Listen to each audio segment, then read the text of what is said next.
Alô a todos.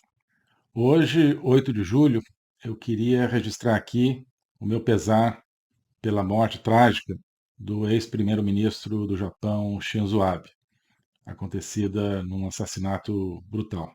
O ex-primeiro-ministro Shinzo Abe foi um grande líder do Japão e um grande líder disso que nós ainda podemos chamar o mundo livre. Esse mundo livre do qual eu estou convencido o Brasil tem a vocação de fazer parte. E esse mundo livre que, também estou convencido, hoje enfrenta uma gigantesca ameaça à sua existência, que não é apenas uma ameaça a um país ou outro, é uma ameaça à própria dignidade, à própria integridade do ser humano.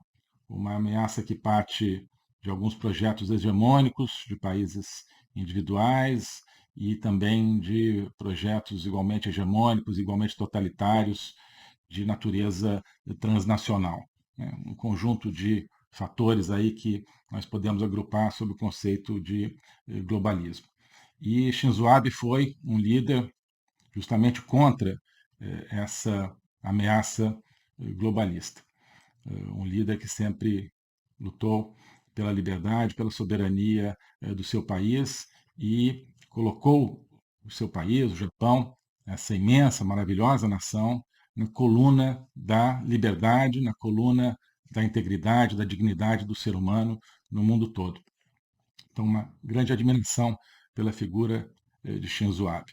E queria especialmente dizer, espero que essa mensagem chegue a dois embaixadores do Japão em Brasília, com os quais eu convivi no meu período à frente do Itamaraty, ao embaixador Akira Yamada, que foi embaixador durante o período em que eu estive à frente do Ministério, e o agora embaixador em Brasília, Hayashi Teji, que não era embaixador na época no Brasil, mas era o chefe da unidade de América Latina, na chancelaria japonesa, que eu tive também a oportunidade de conhecer. Então, através deles, queria também manifestar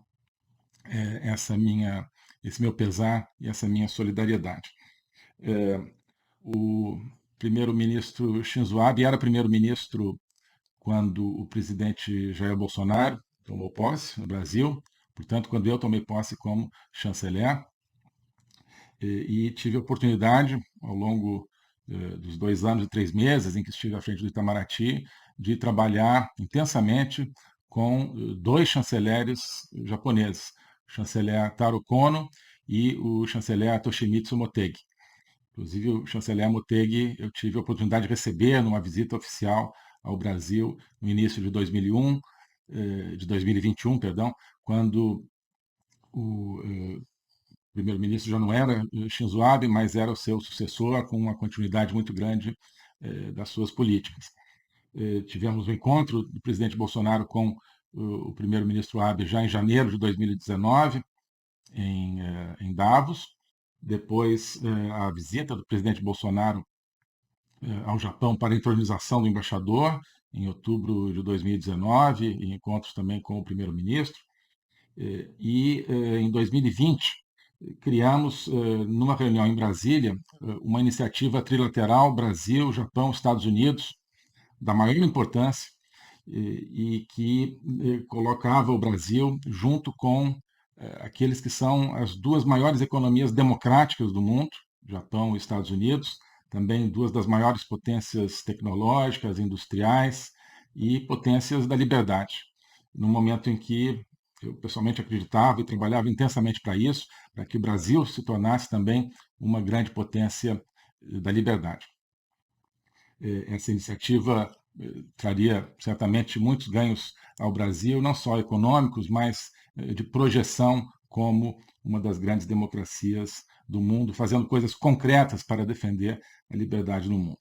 Na mesma linha, uma iniciativa principalmente do então secretário de Estado dos Estados Unidos, Mike Pompeo, e minha, começou a reunir em videoconferências os chanceleres de algumas grandes democracias, então Brasil, Estados Unidos, Japão, Índia, Austrália, Israel, Coreia do Sul, na ideia também de formar uma espécie de união, uma concertação de grandes democracias para enfrentar os verdadeiros problemas que se deparam contra a democracia e a liberdade no mundo.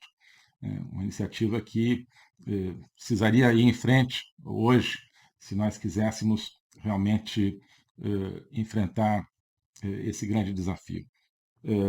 Nessa visita do então chanceler Motegi, no começo de 2021, assinamos vários acordos importantes também na área econômica, na área ambiental, na área mineral, com o Japão, mostrando a imensa potencialidade que existe nessa relação e que nós estávamos explorando muito mais do que foi feito antes, justamente porque estávamos trabalhando em cima dessa afinidade de percepções, dessa afinidade de aspirações pela liberdade, mais do que qualquer outra coisa, por parte dos então governos do Brasil e do Japão. Então, nessa relação, deve muito, naquele período, à inspiração do primeiro-ministro Abe. Ficou claro que a liberdade é essencial para gerar resultados econômicos e outros tipos de resultados concretos. A liberdade não é um luxo, né? Ao contrário, a liberdade e a organização dos países livres em torno da liberdade é um imperativo, né? Se nós desprezarmos isso, nós não teríamos nem ganhos econômicos, nem muito menos liberdade, né? Aqueles que sacrificam a liberdade em nome de ganhos econômicos acabam perdendo tanto a liberdade quanto os seus interesses econômicos. Estou cada vez mais convencido disso.